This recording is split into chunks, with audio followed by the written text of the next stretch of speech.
Hi everyone, and welcome to another speed paint video. So for this one, I've decided to do a 3 marker challenge, and it's something that I tend to do when I have nothing planned. As you can tell that I do this challenge a lot. I don't know why. I just felt like using my markers again, and because I had, once again, nothing planned, I thought, why not? So let's see what we can make today.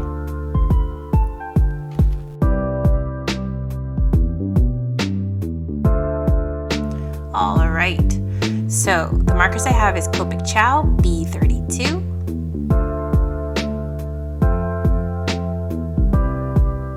The next one is Copic Ciao YG06. And I always like to mix it up, so I have my Prismacolor Premier marker. And this is Light Peach PM12. So these were all randomly picked by my brother and his friends. I just asked them to do like pick a number between 1 and 4 or some other numbers, and then I just pick my markers out of that like numerical system. After that, whatever markers I get, whether they blend well or not, I use them to inspire myself to create a new character. So here we are, we have the 3 colors. I like to swatch them just to see what blends well, what mixes well, and I like to, in a sense, be somewhat organized in this process. What I like to do is I like to blend each color on top of each other, but in different orders as well. So even if I blended the blue and let's say the green together, I try to blend it again but in different orders. This is what I got. So right now I'm kind of thinking, what am I going to do? So far the swatches haven't really helped, so maybe a little bit of blending will inspire me. So far the first blending experience is, well, kind of reminds me of an apple. After that, still kind of stuck. Like they all blend really well, it just, doesn't really inspire me. So what to do next? I'll admit, I definitely had to really think on this. It was a very slow start. So what I tend to do if I kind of hit a wall at the very beginning, I tend to create like these silhouettes. And because I always draw girls, they're always going to be like very feminine figured. So with this process, I tend to like just share the colors, spread them around, and kind of look for the ones that I like the most. After that, I take the one that was my favorite, which in this case is the middle one, and draw the first thing that comes to mind. For some reason, I pictured someone kind of clean, very teacher outfit. I don't know why. I am a teacher, so maybe that's why.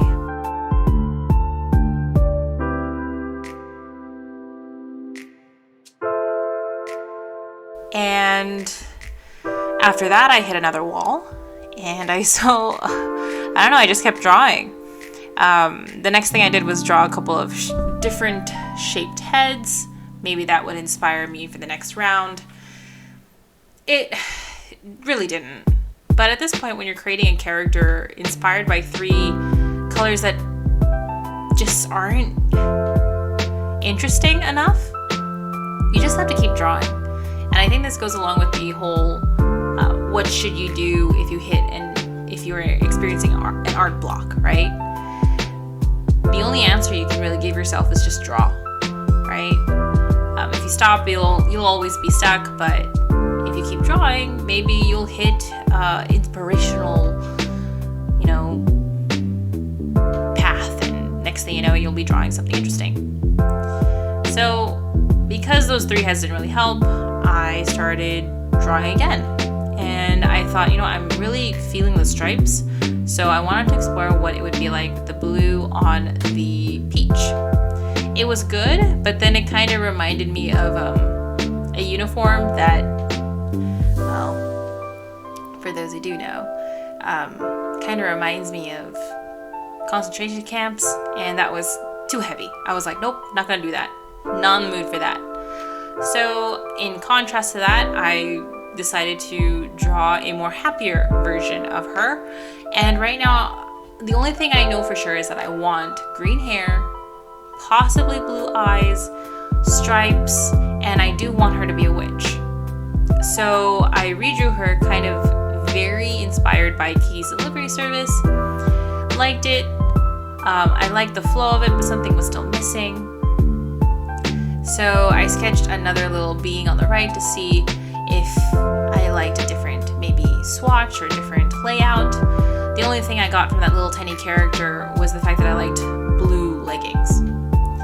And so I thought, okay, if I want blue leggings, maybe I should go for a blue themed attire maybe. So I recently actually watched The Haunting of Bly Manor, and the storyteller, I'm not going to spoil it for you guys, but the storyteller at the very beginning has this really cute like jumper-esque attire, and I thought, why not do that again? But I wanted to see it as a dress and as kind of like as a pantsuit, and unlike the previous drawings, I decided to overlay the colors together to see how that would look. In the end, I personally really liked the dress and how the colors overlaid on top of each other, but I was slightly concerned about the blue. I didn't have my refills on me, so I was afraid that I would run out of blue by the time I had to do the final design. And so I was still kind of on the fence, but at least I knew where I was going, right? The next thing that I wanted to do was create a story or a personality for this character. It makes the drawing process fun when you're invested not just on the design, but also the character that goes along with it. So I thought of, okay, I want this character to be a witch. What type of witch? So I thought of a motherly character, very kind, very sweet, but there has to be something like her weakness or something like that. So I thought maybe this person is always sleepy. And so maybe she's known as the Sleeping Beauty.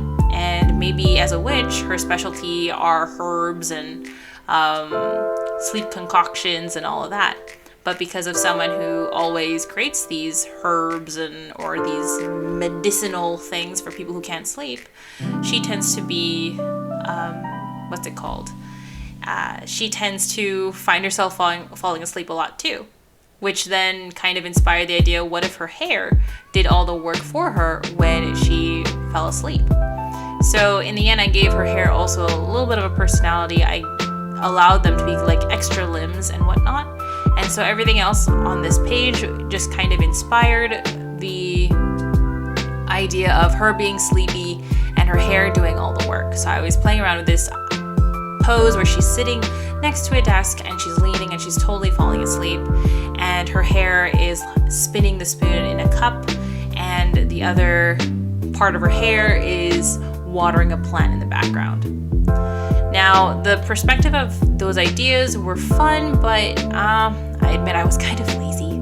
I didn't want to do what was in the front, middle, and the back. I didn't want to do those type of foreground, background type of layout. I haven't been drawing a lot as I used to, so I didn't want something that was too difficult. I wanted something like easy. So I decided to create the thing that you see on the top right-hand corner. A more forward image of what this is supposed to be like. And overall, it was pretty good.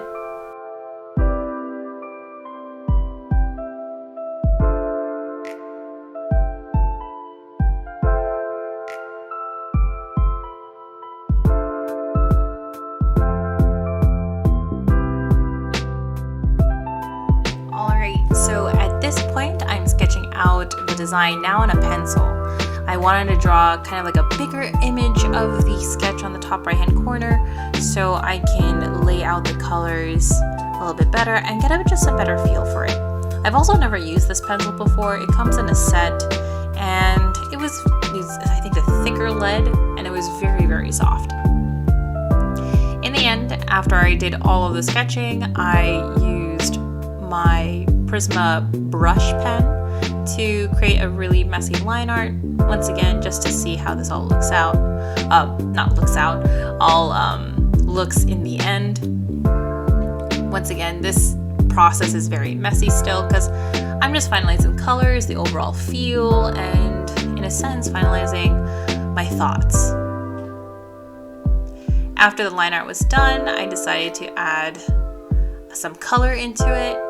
So here I am, I'm just messily adding in the markers, using the green with the hair, allowing kind of like empty space to provide highlights in the hair.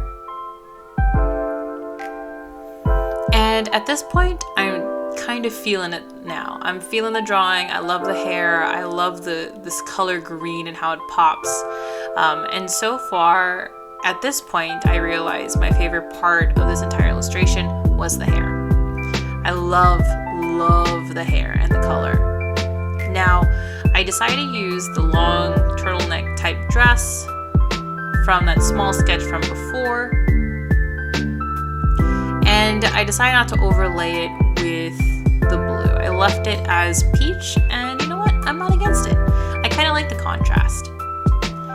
Now, I wanted to add a little bit of more depth, but I didn't want to use my markers again, so I grabbed my Prismacolor color pencils and just added a little bit of shading here and there. I don't tend to do this with any of my drawings or even my sketches, but I thought it would be fun to play around with different mediums again on top of each other.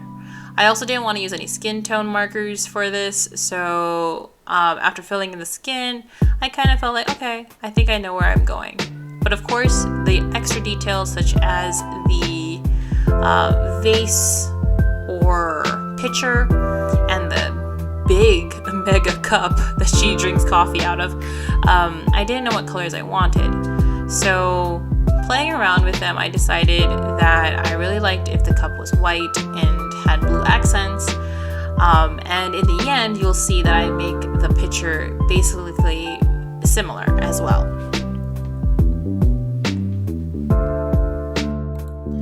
Now, when I was choosing the colors for the cup and for the pitcher, I wanted to make sure that they stood out. So when I noticed that the darker colored pitcher wasn't really popping out from the larger rough sketch, it made me decide to change the color of the pitcher to be the same color and similar design as the coffee cup or cup. So after I got this design done and felt really confident with what I wanted, I changed the paper to my Bristol smooth paper.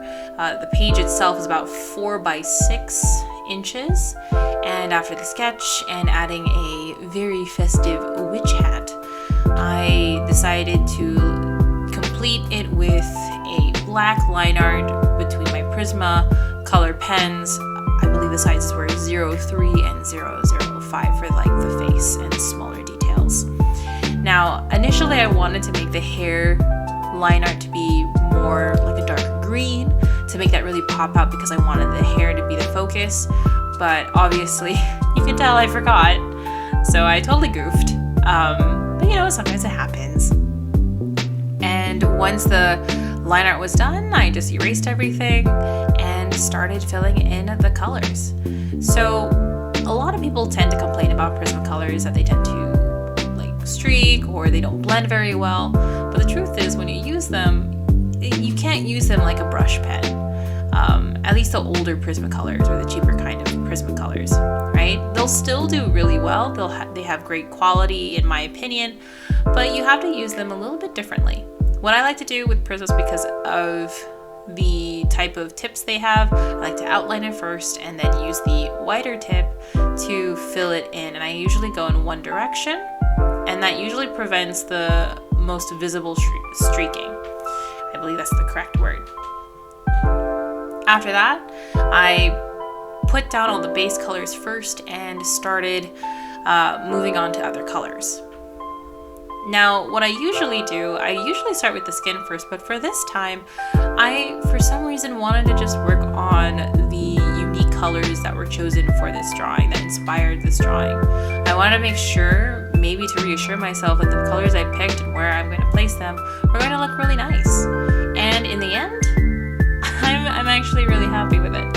The hair, once again, is like my favorite thing in this so pretty. I love the green. Green is not really my go-to color, but this one literally pops out and it showcases that witch-like feel.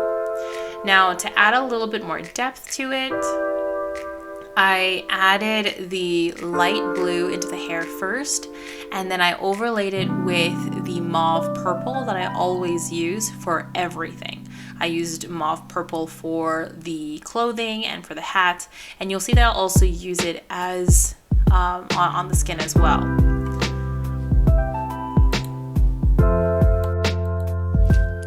I don't use grays of any kind to add any depth into my shading. I realize that a purple or soft kind of semi-muted purple is enough to provide the depth that I look for, and it's a softer look. So if you ever wanted to invest in Copic markers or markers, alcohol-based markers in general, I always recommend people to invest on skin tones and a mauve purple first, because that will provide you with a lot of options in the future. For me, the life of the character tends to come together when I color in the skin. So once again, if you are a young artist, an artist that wants to explore markers for a bit but doesn't really have a large budget, start investing more on skin tones, like a skin tone pack with a mauve purple, and then start blending everything together. As you can tell, once the skin was there, this character finally had some life to her. And I'm not gonna lie, even though they were very contrasting colors and colors that didn't inspire me at first, I actually really enjoy this character. I love the fact that she's a witch who focused on medicine, maybe sleeping medicine and whatnot, and unfortunately, because of her specialty, she tends to also find herself falling asleep due to her concoctions and probably breathing in the fumes all the time. And I love the fact that in order for her to function and keep going, she enchanted her hair, or her hair is enchanted to work on her behalf if she tends to fall asleep while standing or anywhere she's at. So even though she doesn't look like a dark or scary looking witch that is very traditional for the October or spooky season, I think this witch was really fun.